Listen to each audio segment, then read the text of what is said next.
crazy people.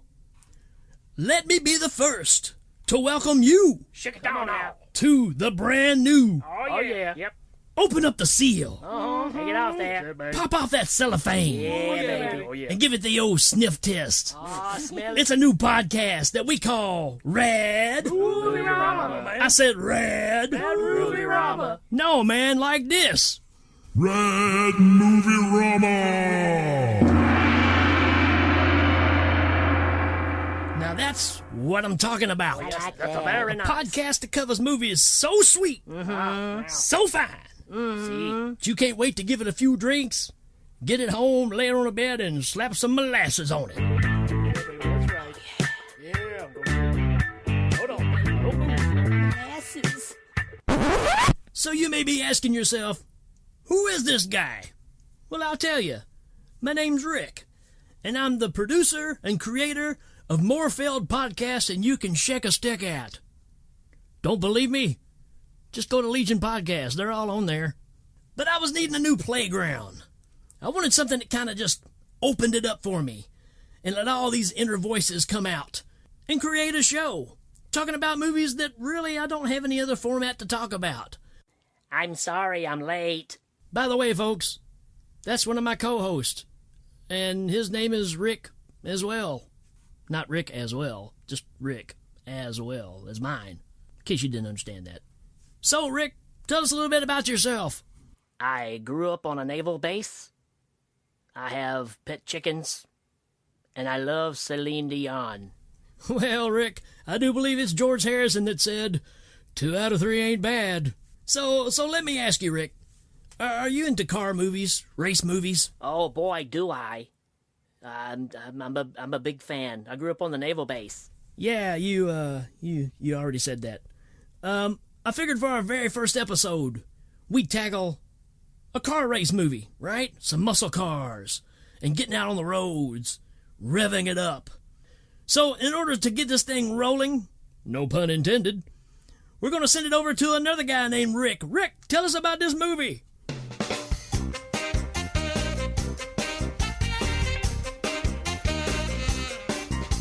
Cannonball, stylized on screen as Cannonball, is a 1976 American comedy film directed by Paul Bartel and starring David Carradine. Based on the real illegal cross-continent road race that took place for a number of years in the United States. The other being the Gumball Rally. The same topic later became the basis for the films Cannonball Run, Cannonball Run 2, and Speed Zone. The film was written and directed by Paul Bartel, who also directed Death Race 2000. Music by David A. Axelrod. Get your cookies, boys. All right, let's kick this baby into gear. So the first things first, this is a New World Cinema film. So what does that mean? Well, Rik, have you ever eaten pizza rolls? You betcha. My mom used to give them to me all the time when we lived on the naval base. Well, New World Pictures is kind of like pizza rolls. You bite into them and sometimes they're hot, sometimes they're cold. But you know what? You eat them anyways. Oh, I gotcha. So, is Burt Reynolds in this movie? Well, I'm afraid not, but we'll talk about that later on. Yeah, I don't know this movie. Who's in this movie? I'm glad you asked. Rik, you want to do the honors? Yes, I thought you'd never ask. Let's meet our cast. David Carradine plays Coy Cannonball Buckman, an everyday guy who has a talent for speed racing and currently convicted felon for vehicular manslaughter. Bill McKinney plays Cade Redmond, a talented driver who is a butthole and cares only about winning and doesn't care who he hurts or kills to win. Veronica Hamill plays Linda Maxwell, Cannonball's parole officer and love interest. Yes, he's that cool. Caring and daring and smoking hot. Yeah, baby. Garrett Graham plays Perman Waters, an up-and-coming country and western singer who, along with his financially backing mother, supplies plenty of comedy relief in this flick. Archie Hahn plays Zippo, Cannonball's best friend and a little too obsessed with Cannonball. Kind of freaky. I wasn't finished. Carl Gottlieb plays Terry McMillan. He's the family man who wants to win even more than this race. And in support, we also have Robert Carradine, Belinda Balaski, Mary Warnov, and a whole lot more. Back to you, Rick. Wow, that really sounds exciting. Are there any cool cars? Are there any cool cars? Check this out. A black 1968 Dodge Charger. We got a 69 Ford Mustang. We got a 76 Chevrolet Corvette. We got a 69 Lincoln Continental Mark III. And we got a 1973 Di Tommaso Pantera. Oh, and don't forget Chevy Blazer. And last but not least, let's talk about the Cannonball car. All right. A 1970 Trans Am. Oh, Trans Am. With 4-speed, custom paint, standard rally 2 wheels. Come on now. That baby is red. Got Cannonball written on the side. Ah, Cannonball. Got a blue racing stripe coming down the hood with yellow outlines on that stripe. Gee, it sure sounds awesome. What are they racing for? $100,000 in 1977 money. Gee, that's like $105,000 now. Yeah. So this Cannonball guy, being that the movie is named Cannonball, I would assume has a really good chance at winning? Well, yeah, for the most part, because he is kind of the favorite, right? But he's had a little backlash from the past where he was driving and a woman got killed and he did some time and he's not supposed to even get as much as a parking ticket and not end up back in jail. Wow, so he's really taking a big risk then. Does nobody try to stop him? I mean, his parole officer, isn't she going to try to stop him? Well, yeah, I mean, they're both, they're involved. So, she goes to try to stop him at the race and ends up jumping in the car and going in the race with him. Wow, that sounds like she doesn't do her job very well. Very counterproductive. Well, it does make things a little more difficult because Cannonball does have some enemies. You talking about that Redmond guy? He sounds like he's a really bad dude. That he is, Rick.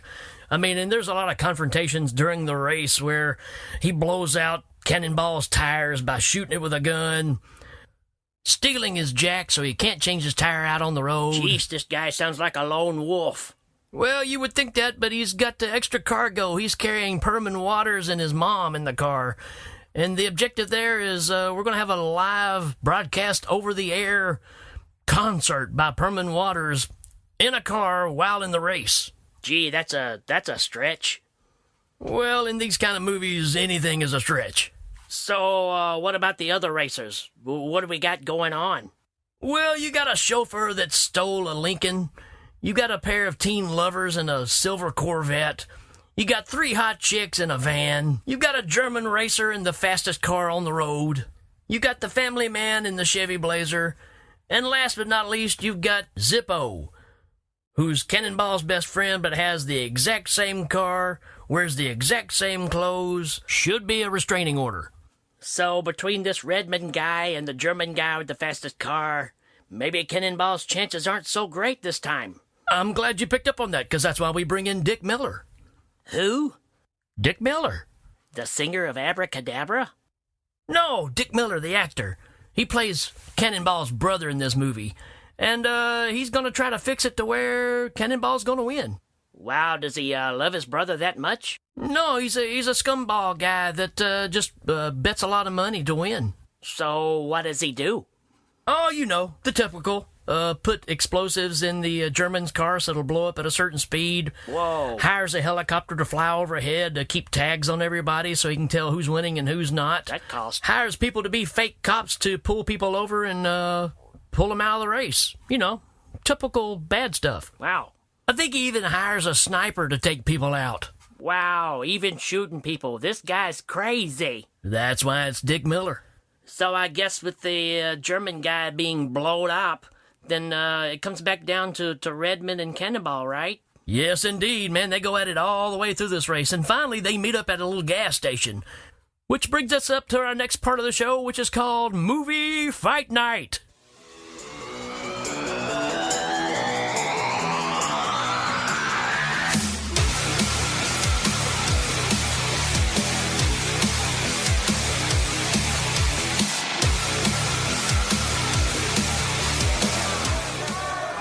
Hello again, everyone, and welcome back to Movie Fight Night. I am your host, Doc Egan, and I am here with the Five Fingers of Doom. Off to my side here, it's Jimmy the Claw. Hey there, Doc. It's always good to be here with you, my friend. Claw, we've got a hot number tonight as we're going to hear Cannonball take on Redman in the middle of this little convenience store. Yes, this should be a good one. I mean, we got Cannonball being run off the road a few times. I'm sure he's pretty hot and bothered. We're going to see what kind of actions this one's up to be, Doc. Well, it doesn't seem Redman's too worried about it. He's standing in here just drinking a beer. Do you think he purchased that, Jimmy? You know, it's really hard to tell, Doc, because this Redmond guy sure is a Class A asshat. And there's the bell, and we're off. Redmond stands there drinking his beer. Oh, he throws his beer at him. That's a real low-class move, Doc. Redmond is jumping over the counter. Oh, he's jumping over and knocking over the Campbell suit in the middle aisle. Redmond ought to think about picking up that box of Wheaties, boy. He's probably going to need it going up against Cannonball. And then Redmond gives him a nice punch in the gut. Those cheap shots always hurt, Doc. Redmond goes to pick up a whole case of beer and drop it right on Cannonball's head, but Cannonball kicks him. Nice karate kick, Cannonball. You know, Doc, I don't really think that's legal in this fight. And Redmond is face down in the Cheetos. Redmond gets his footing and he stands back up. Now they're standing mano a mano right in the middle of the store just duking it out. I tell you one thing, Doc. These guys are pretty tough, but they wouldn't stand a chance against the Claw. I bet they wouldn't, Jim. And the store owner is getting pretty pissed off, looks like. Yeah, he has every right to. They're really messing up his fresh vegetables at this point. Cannonball is trying his best to use some fancy moves to get Redmond to calm down, but Redmond's not playing fair. I can tell you from experience, Doc, that sweeping the leg doesn't work well in a street brawl.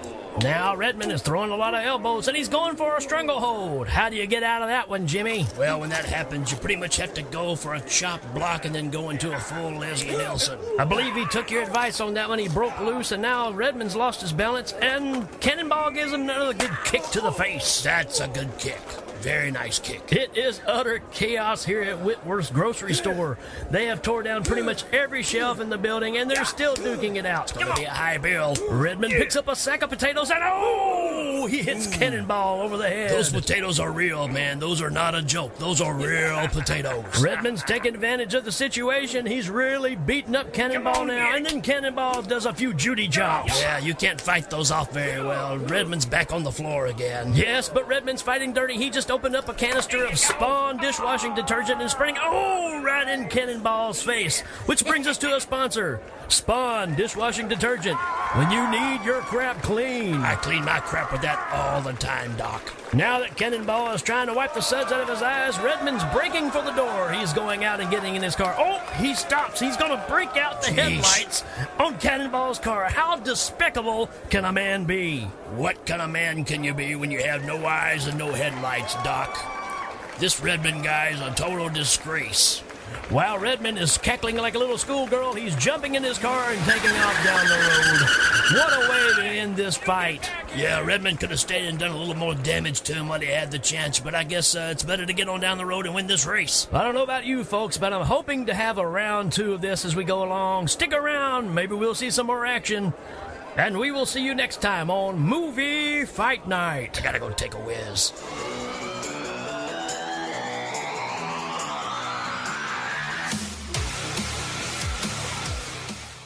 Hey, who were those guys? Did you do that? Yeah, that's me. Don't tell anybody though. I thought it sounded like you. So I'm assuming that Cannonball just catches up with him later and, gets things set right. Well, but it takes a little more than that because he has no headlights and it starts getting dark and he's driving. He crashes the Trans Am and just completely totals it. Oh, jeez. So what does he do now? He hauls it to a local salvage yard, and the guys that are working there is like, hey, we know who you are. You want to borrow our car? So, these guys are willing to give their car to a guy that brought in a car that's completely destroyed? It's the 70s, dude. Times were different. So, what kind of car do they have? It's a pretty sharp Mustang that he takes from them. And while this is going on, you got Redmond calling up a group of motorcycle guys to look out for Cannonball, which he still thinks is in the old car, and tells them to roadblock and beat the guy up whenever they see him. So I imagine this is where Zippo and his copycat car come into play? Oh, absolutely. The only thing that's different is Cannonball's love interest is now riding in the car with Zippo. Wait, what? Why is that? It doesn't matter. So I'm a little confused. Who's in the lead at this point? Well, actually, it's the family man, because he's cheated beyond anybody else's belief. He basically drove to an airport, drove his Chevy Blazer into a plane, met his bubbly blonde in there that he's going to be partying with. They're flying over to New York, which is where the race ends, and they're just chilling out and, having some hanky-panky. Sounds like a real nice guy. This movie's a bunch of bad people, isn't it? Well, they are in an illegal race. Oh, yeah, forgot that. Sorry. So does Cannonball end up catching up with Redmond and settling the score? You betcha. It's an overpass. It's not even finished yet. It's in construction. And Redmond has Cannonball trapped on the overpass. So what is Cannonball gonna do? He's gonna jump it, bandit style. So what does Redmond do then? Well, he chases after him, but he doesn't make the jump. He crashes and explodes. Oh, no. Oh, no. Are you telling me that we just killed the country singer and his mom? No. Luckily, Redmond stopped and threw them out of the car when he went up on the overpass. Geesh, that's good. I hate to see good country music go to waste. Yeah. So where are we at now? Well, everybody's closing in on New York. But the problem is there's a sniper that's sitting on the side of the road, and he's specifically looking for the Cannonball car. Do people just not see him standing out there? Well, he's got his car jacked up, and he's hiding underneath the car like there's car trouble. That way nobody can see him. So, does he start shooting? He sure does, and he shoots Zippo right in the head, which flips the car over and throws the lady out as well. Oh, no. Oh, no. Oh, no. This can't happen, right? You can't destroy the love interest. Yeah, she's tore it pretty bad. Luckily, our teens in love that are driving the Stingray stop and pick her up and take her to the hospital. Well, good for them. I'm glad they did that. Good-hearted people. Yeah, besides the fact of, stealing a cop car and stealing a fan belt, all that kind of stuff. Doesn't matter. So, what happens to this sniper guy? Well, with the chaos of the car flipping over, it makes all the other cars start driving sporadically, and our Lincoln that's in the race ends up crashing right into the car that the sniper is under, and the car crushes him to death. And rightly so. Rightly so. So now there's a 48-car pileup, but when you really look at it, it's only about 6 cars, but they just keep exploding over and over again. So the count's really high on explosions, but it's just the same cars. Yep, movie on a budget. So are we getting close to the end? Yes, and at the checkpoint, our married man shows up with his bubbly blonde in his Chevy Blazer to claim the prize. They swing in the spot, and everybody starts celebrating. Holy jeez, this guy's gonna win? Well, he would have got away with it, except the blonde made some comment of they left the champagne on the plane. Oh, no. So they were thrown out of the race. And they should be. So you want to guess who comes in next? I have no idea. Cannonball pulls up in the Mustang. And everyone starts asking him how he got through the big car catastrophe that happened on the highway where all the cars were blowing up. Yeah, you do have to kind of wonder about that, right?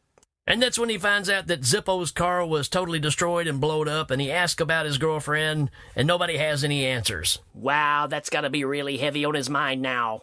And he walks in to punch his ticket to accept the prize of being first place, and his brother is there, and he starts opening his mouth and telling him about how he helped him win the race and all this stuff, and he finds out that not only did he blow up the German, but did all this other stuff to rig the race so Cannonball would win. So, what does Cannonball do? He doesn't punch his ticket. He just throws it down, takes off, and goes to the hospital to see where his main squeeze is. Wow, he just threw away all that money? He did it all for love. I would do the same for Celine Dion. So, who wins the race then? Well, you remember our teens that are in love in the silver vet, right? They stopped and picked up the girl and took her to the hospital. They end up pulling in and winning the race. Good for them. Good for them. So like your typical wrap-up on these kind of movies, wrapping up the loose ends, delivering the cars that are all tore up, little comic relief here. And then you got Cannonball going to the hospital and seeing his main squeeze laying there, who looks like she's had brain surgery because she's got more bandages on her head than a mummy. Well, I'm so glad she lived. And I'm sure he is too, because he would have thrown away all that money for somebody that passed away. With that being said, that's kind of the end of this movie. So what do you think about it, Rik? I think this is a fun movie. It's a lot of fun. I agree. What do you think, Rik? Yeah, I thought it was a blast, man. And how about you? I thought it was fantastic, man. Well, we're so glad that you checked this show out, and we hope that if you enjoy 70s and 80s style car racing movies, you need to check this one out. It needs to be in your library for sure. See you next time on Red Movierama!